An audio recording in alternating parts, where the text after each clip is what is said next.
मेरे साथ बोलिए, भारत माता की। सुनाई नहीं दे रहा, और जोर से, भारत माता की। yes.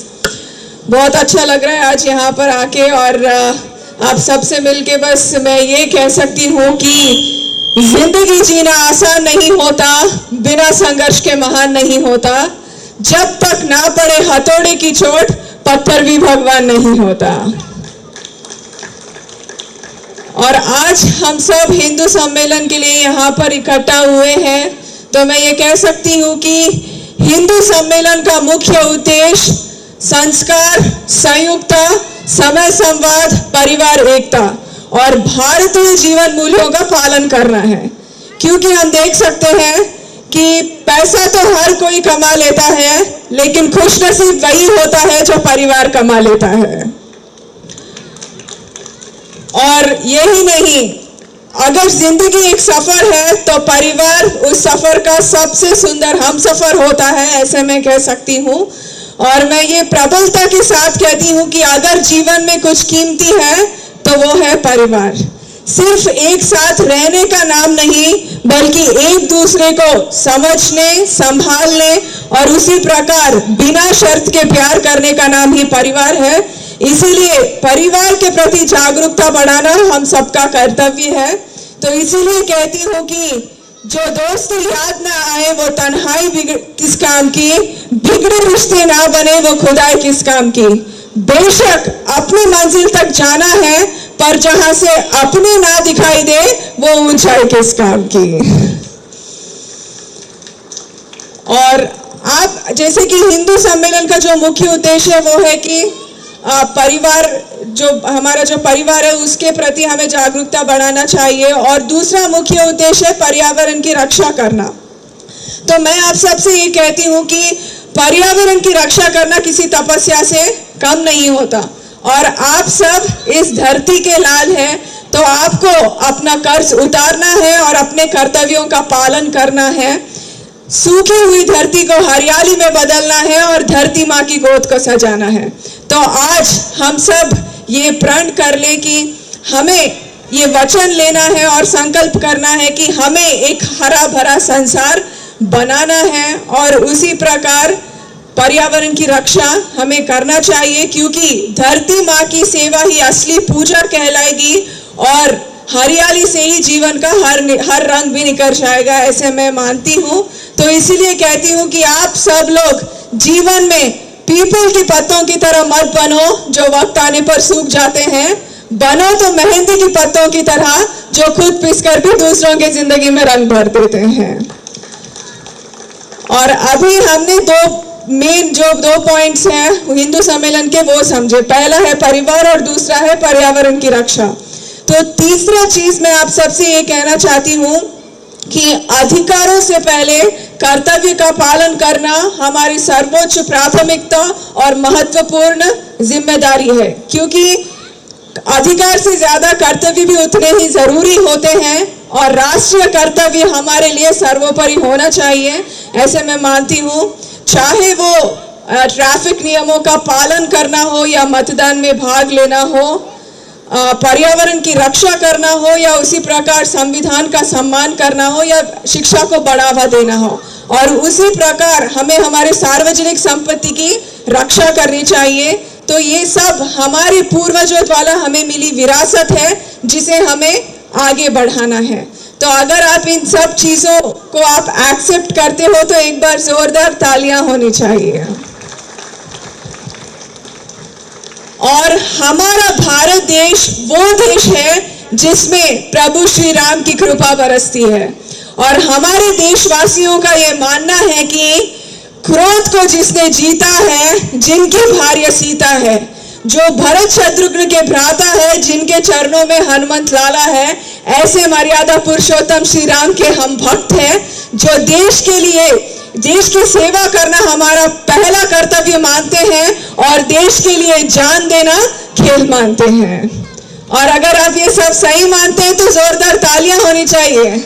देखिए, मैं आप सबको ये बताना चाहती हूँ कि आप देख सकते हैं कि हम जो ताली बजा रहे हैं, claps are fat free, sugar free, tax free, GST भी नहीं है ताली बजाने के लिए।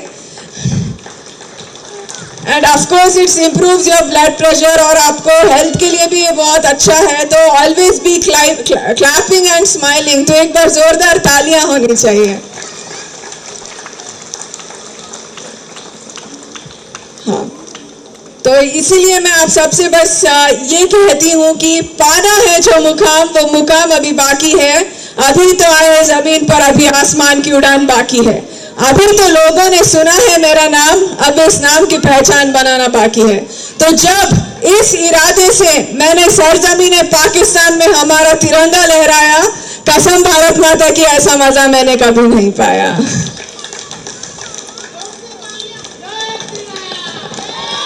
और आप सबको ये जानना चाहिए कि अंग्रेजों ने हमें इतना लूटा, फिर भी आज हम आन बान और शान के साथ कह सकते हैं कि चाहे वो अमेरिका हो या रूस हो, हमारा देश सबसे बड़ा लोकतंत्र देश है। इसीलिए कहती हूँ कि ना दौलत पे नाज करते हैं, ना शौहरत पे नाज करते हैं। भगवान ने सरजमीन हिंदुस्तान में पैदा किया, इसलिए हम हिंदुस्तानी होने पर नाज करते हैं। और आप सबको, जितने भी युवा शक्ति हैं, उन सबसे मैं ये कहती हूँ कि लाइफ में ना समस्या के बारे में सोचने पर बहाने मिलते हैं और समाधान के बारे में सोचने पर रास्ते मिलते हैं। तो जिंदगी को आसान नहीं, बस खुद को मजबूत बनाना पड़ता है। उत्तम समय कभी नहीं आता, समय को उत्तम बनाना पड़ता है। तो जितने भी यहाँ पे युवा लोग हैं, बच्चे हैं, उनसे मैं ये कहती हूँ कि आप काम ऐसा करो कि पहचान बन जाए, कदम ऐसा चलो कि निशान बन जाए। ये जिंदगी तो जी लेते हैं सभी, पर जिंदगी जियो तो ऐसी कि सबके लिए मिसाल बन जाए। और आज हम यहाँ पे हिंदू सम्मेलन कार्यक्रम यहाँ पे कर रहे हैं, तो आप सबको ये जानना चाहिए कि जो अनीति से लड़ता है, जो दुर्गुणों से दूर रहता है, जो की चाल को बदल देता है, जिसके पास जोश के साथ होश भी है, जो प्रेरक इतिहास रचता है, बल्कि जो बातों का बादशाह नहीं करके दिखाता है, वही एक हिंदू युवा है, ऐसा मैं मानती हूँ। और आप सब भी अगर ये मानते हैं तो जोरदार तालियां होनी चाहिए। और आज हम सब मिलकर ये प्रण कर ले कि आजादी की कभी शाम न होने देंगे, शहीदों की कुर्बानी बदनाम न होने देंगे। बची है एक भी बूंद लहू की रगों में, तब तक भारत माता का आंचल नीलाम न होने देंगे। और आप सब लोग कमजोरी को दूर करना सीखो, क्योंकि कमजोर तो वो होते हैं जो शिकवा किया करते हैं, उगने वाले तो पत्थर का सीना चीर कर भी उगा करते हैं। और आप सबको देखकर मैं ये इतना कह सकती हूँ कि हिंदू सम्मेलन को ऐसा अक्षर या शब्द नहीं जो मिट जाए, सफर नहीं जो कट जाए। ये तो वो एहसास है जिसके लिए जीना भी कम पड़ जाए। और आज मैं ये भी कह सकती हूँ कि मुस्कुराहट का कोई मोल नहीं होता, कुछ रिश्तों का कोई तोल नहीं होता। लोग तो मिल जाते हैं हर मोड़ पर, लेकिन हर कोई हमारे हिंदू भाइयों और बहनों जैसा नहीं होता, ऐसे मैं कह सकती हूँ। और आप लोग देख सकते हैं कि अभी आपने मेरा एवी देखा, तो उसमें मेरा जो एजुकेशन है, चाहे वो केजी से लेके पीएचडी तक, सब मैंने इंग्लिश मीडियम में ही किया। लेकिन मैं कहीं पर भी जाऊं तो मैं ये प्रेफर करती हूँ कि मैं अपने मातृभाषा में बात करूं, तो हिंदी या तेलुगु, ये दोनों में मैं बात करती हूँ। क्योंकि అంటే తెలుగులో చెప్పాలంటే ఏంటంటే ఇంగ్లీష్లో మాట్లాడితే దాంట్లో ఫీలింగ్స్ ఉన్నాయన్నమాట, మనం భావాలను ఎక్స్ప్రెస్ చేయలేము. అదే ఒకవేళ హిందీలో కానీ తెలుగులో మాట్లాడితే మనం మన ఫీలింగ్స్ని బాగా ఎక్స్ప్రెస్ చేయొచ్చు అనేసి నేను ప్రతిసారి హిందీలో లేదా తెలుగులో మాట్లాడతాను. సో తెలుగులో చెప్పాలంటే ఎంత భయంకరమైన చీకటైనా ధర్మ జ్ఞాన వెలుగు దీవెనతో కాంతులు చూపే హిందూ సమ్మేళన్ వారికి నేను అభినందనలు తెలుపుతున్నాను. మరి ఈ రోజు మీ అందరినీ చూస్తుంటే అనిపించింది ఒకటే, అదేంటంటే మల్లె పూల కన్నా మంచు పొరల కన్నా నెమిలి కోయిల కన్నా సెలవేటి లేల కన్నా మీ అందరి అనుబంధం అందమని నేను బల్లగుద్ది చెప్పగలను. మరి చాలా మంది చెప్తారనమాట, ఇంత చిన్న వయసులో నేను ఇదంతా ఎలా అచీవ్ చేశాననేసి. సో నేను కూడా మీలాగే ఒక మామూలు కుటుంబానికి చెందిన అమ్మాయిని, కానీ మా అమ్మ స్ఫూర్తితో నాన్న ఆశీస్సులతో ఇదంతా అచీవ్ చేశాను. కాబట్టి రాబోయే రోజుల్లో ఇక్కడ ఉన్న ప్రతి ఒక్క అమ్మాయి కూడా నయనా జైస్వాల్ కావాలని నేను మనస్ఫూర్తిగా కోరుకుంటున్నాను. మనం చెప్తాం కదా ఉమెన్ ఎంపవర్మెంట్ అంటే, నా పిహెచ్డిలో నా టాపిక్ కూడా role of micro finance in women empowerment అనేసి. సో ఉమెన్ ఎంపవర్మెంట్ అనేది మన ఇంటి నుంచే స్టార్ట్ అవుతుంది. కాబట్టి నా యొక్క పర్సనల్ ఎక్స్పీరియన్స్ ఏంటంటే, పరాయి వాళ్ళు కొట్టే చెంపదెబ్బ అయినా మనం మర్చిపోగలం, కానీ మన అనుకునే వాళ్ళు మనసు మీద కొట్టే దెబ్బ జీవితకాలం మర్చిపోలేము. అయితే నేను పుట్టినప్పుడు చాలా మంది మా అమ్మ నాన్న చెప్పారనమాట, ఆడపిల్ల పుట్టింది బంగారం కొనడం స్టార్ట్ చేయండి అనేసి. సో అప్పుడు మా అమ్మ నాన్న ఇద్దరు కూడా డిసైడ్ చేశారు, మేము బంగారం అయితే కొనము, మా పాపనే బంగారంలా తయారు చేస్తాము అనేసి వాళ్ళు నిర్ణయించారు. ఇది నిజమైంది ఎప్పుడైతే నేను పాకిస్తాన్లో మెడల్స్ గెలిచాను మరియు యావత్ భారతదేశంలో ఒక గోల్డెన్ గర్ల్గా పేరు తెచ్చుకున్నాను. సో ఇది మీరు కూడా చేయొచ్చు. అంటే మా నాన్న పదే పదే చెప్తూ ఉంటారు అనమాట. ఇక్కడ చాలా మంది ఆడపిల్లలు ఉన్నారు, చూస్తే నాకు అనిపించింది. మా నాన్న చెప్తూ ఉంటారు, ఆడపిల్లలు అంటే మా ఇంట్లో తులసి మొక్క, కడుపులో పుట్టిన మరో అమ్మ, మరియు ఆడపిల్లలు అంటే కల్మషం లేని ప్రేమకు చిరునామా. సో అందుకే చెప్తాను, అమావాస్య చీకటిలో నిండు చందమామని వెతికి పట్టుకోగలమేమో, కానీ ఆడబిడ్డ ప్రేమలో మచ్చని మాత్రం వెతికి పట్టుకోలేము. అయితే మనము మన మైథాలజీలో చూస్తే కూడా సింహవాహినిగా దుర్గామాత, హంసవాహినిగా సరస్వతీదేవి, గూడ్లగుబ్బ వాహినిగా లక్ష్మీదేవి సంపూర్ణ శక్తివంతులై దుష్ట శిక్షణ శిష్ట రక్షణ చేస్తూ ఈ లోకాన్ని కాపాడుతున్నారు. సో ఆ దేవతలను పూజించడమే కాదు, స్త్రీ జాతిని గౌరవించడం మన బాధ్యత. సో అందుకే నేను మీతో కోరవలసింది ఒకటే, మీరు అమ్మని పూజించాలి, భార్యని ప్రేమించాలి, సోదరిని దీవించాలి, కానీ అన్నిటికంటే ముఖ్య స్త్రీని గౌరవించాలి అని నేను మీ అందరితో కోరుకుంటున్నాను. ఇది యాక్సెప్ట్ చేస్తే గట్టిగా చెప్పండి, మీ ద్వారా నాకు రెస్పాన్స్ కావాలి. ఈరోజు మనము మన భారతదేశం మన ధర్మం కోసం తెలుసుకోవడానికి ఇక్కడ మనందరం వచ్చాం. కాబట్టి మీ అందరికీ నేను చెప్పేది ఏంటంటే, యావత్ ప్రపంచంలో సుమారు 200 దేశాలు ఉండొచ్చు. ఈ 200 దేశాల్లో అమెరికా వయసు 500 సంవత్సరాలు, ఇరాక్ ఇస్రాయెల్ వయసు 2000 సంవత్సరాలు, మరియు చైనా వయసు 5000 సంవత్సరాలు. అమెరికా, ఇరాక్, ఇస్రాయెల్, చైనా 500 నుంచి 5000 సంవత్సరాల సభ్యత సంస్కృతి ఉండొచ్చు. దానికన్నా ముందు అసలు దేశాలే లేవు. కానీ మీరు మన భారతదేశం యొక్క చరిత్ర, సభ్యత, సంస్కృతి, వయస్సు ఎంత పురాతనమైనదో చెప్పగలుగుతారా? చెప్పలేరు. వాస్తవంగా చెప్పాలంటే నాకు కూడా తెలియదు. అందుకే చెప్తాను, ప్రపంచంలోనే ఏ చరిత్రకారుడి కులమానాలకి చిక్కని కాలం మన భారతదేశం యొక్క కాలం అని నేను చెప్పగలను.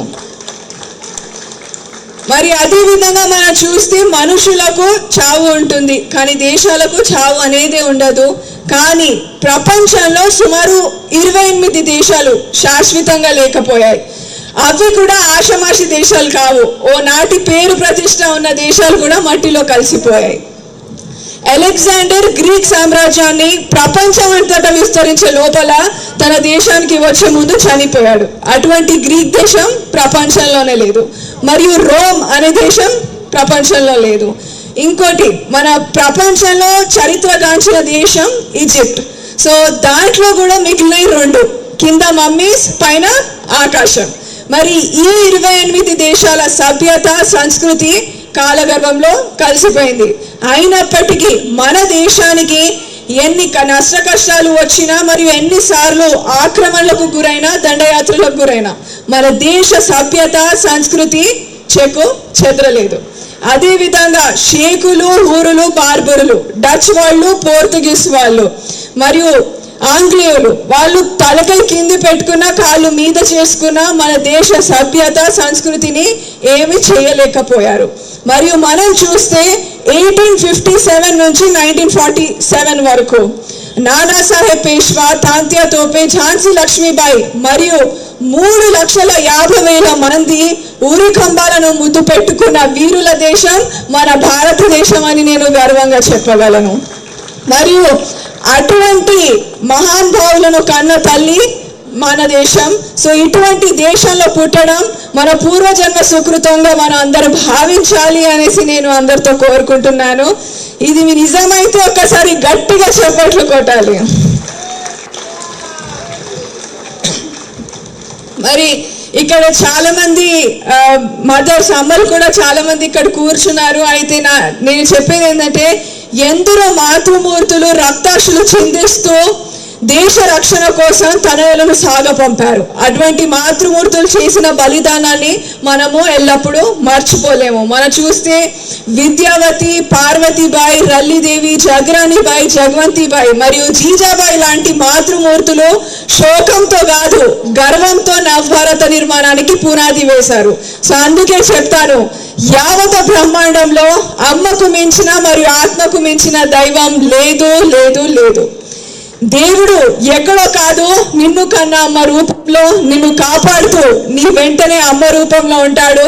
అందుకే చెప్తాను, గుడి లేని దైవం అమ్మ, కల్లా కపటం లేని ప్రేమ అమ్మ, అమృతం కన్నా తీరని పలుకు అమ్మ, నా పలికే ప్రతి మాటే అమ్మ అమ్మ అమ్మ అని నేను చెప్పగలను. మరియు మీరందరూ మన ధర్మం నుంచి కూడా మనం చూస్తే, రాముడు అంతటి వాడు రావణుడిని నచ్చలేదు, మరియు కృష్ణుడు అంతటి వాడు కంసుడిని మెచ్చలేదు. సో జీవితంలో అందరికీ నచ్చేటట్లు మరియు మెచ్చేటట్లు జీవించాలంటే ఇది కాని పని. కావున మీరు మీ తల్లిదండ్రులు మరియు పెద్దలు చెప్పే మాటల్లో మీరు నడుస్తూ ఉంటే యావత్ ప్రపంచంలో మిమ్మల్ని నచ్చుకుంటారు మరియు మెచ్చుకుంటారు అనేసి నేను చెప్పగలను. మరియు రాముడు రాయిని ఆడదిగా మార్చాడు, అదేవిధంగా శివుడు గంగని తలపై మోసినాడు. సో వారి స్ఫూర్తితో మన జీవితానికి బంగారు జీవితం చేసుకోవాలంటే దానికి మనమే శిల్పి. మనం తలుచుకుంటే అన్నీ సాధ్యమే అనేసి నేను చెప్పగలను. అండ్ వన్ మోర్, ఒక బెస్ట్ ఎగ్జాంపుల్ ఏమిటంటే, రావణ రాజ్యంలో ఉండి కూడా విభీషణుడు చెడిపోలేదు, మరియు రామరాజ్యంలో ఉండి కూడా కైకేయి బాగుపడలేదు. అయితే మనం ఎక్కడున్నాము అనేది ముఖ్యం కాదు, మన స్వభావం ఎలా ఉంచుకోవాలనేది ముఖ్యం. సో అందుకే చెప్తాను, నవ్వుతూ చేసే పాపాలు ఏడుస్తూ అనుభవించక తప్పదు, కాలం తప్పక శిక్షిస్తుంది. ఎందుకంటే కాలాన్ని కన్నా కఠినమైన గురువు ఎవరు లేరు. కాలాన్ని వృధా చేసుకోవడం నిన్ను నీవే దోపిడీ చేసుకోవడం. కావున మీ బంగారు భవిష్యత్తు మీ ముందు ఉంది, దీనిని మీరు వజ్ర వైడూర్యాలతో అలంకరించాలనేసి నేను యువశక్తితో కోరుకుంటున్నాను. ఇంకా మీ అందరికీ ఇక్కడున్న యువ శక్తికి చూస్తుంటే నేను చెప్పేది ఏంటంటే, వెలుగు లేని వెన్నెల ఎలా, దేవుడు లేని కోవెల ఎలా, ప్రాణం లేని జీవం ఎలా, స్త్రీ శక్తి మరియు యువ శక్తి లేని ఈ సమాజం ఎలా అని నేను పదే పదే ప్రశ్నిస్తున్నాను. అయితే మా నాన్న నన్ను కఠోర శ్రమ, ముందు చూపు, ఖచ్చితత్వం మరియు ధైర్యం ఉంటేనే అతి భయంకరమైన ఒంటరి ప్రయాణం సరదాగా సాగుతుంది మరియు అద్భుతాలు సృష్టించవచ్చు అనేసి చెప్పారు.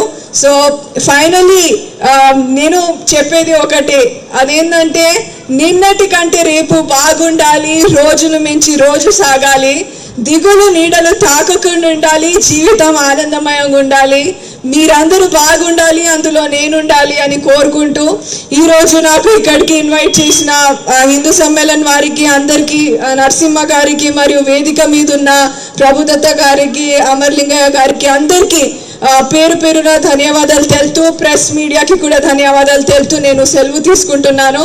ఒక్కసారి నాతో గట్టిగా చెప్పాలి, భారత్ మాతా కీ.